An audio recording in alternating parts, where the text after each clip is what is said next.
अति विचार केल्यामुळे जर समजा झोप नीट लागत नसेल, रात्रीतनं वारंवार जाग येत असेल, भीती वाटत असेल, अँझायटीचा त्रास असेल, आणि मग काय होतं माहितीये का, हे एक दृष्टचक्र असतं. मग ज्या लोकांना रात्री झोप नीट लागत नाही त्या लोकांना सकाळी उठल्यानंतर दिवसाची सुरुवात तेवढी उत्साहपूर्ण होत नाही, संपूर्ण दिवस कामामध्ये तितका उत्साह राहत नाही, निर्णय क्षमता आपली थोडीशी वीक होते आणि घेतलेले निर्णय चुकू पण शकतात. अतिविचार केल्यामुळे आणखीन बाकीचे शारीरिक त्रास होतात ते वेगळे.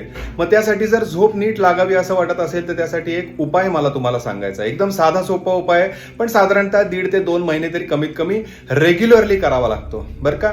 तर यासाठी काय करायला पाहिजे तुम्हाला, तर एका काचेच्या ग्लासमध्ये पाणी घ्यायचंय रोज रात्री झोपण्यापूर्वी, आणि जिथे तुम्ही झोपताना त्याच्या शेजारी तुम्हाला ठेवायचंय. सकाळी उठल्यानंतर घरातलं कुठलंही झाड असेल त्या झाडाला ते पाणी वाहून टाकायचं, तुळशीचं झाड सोडून.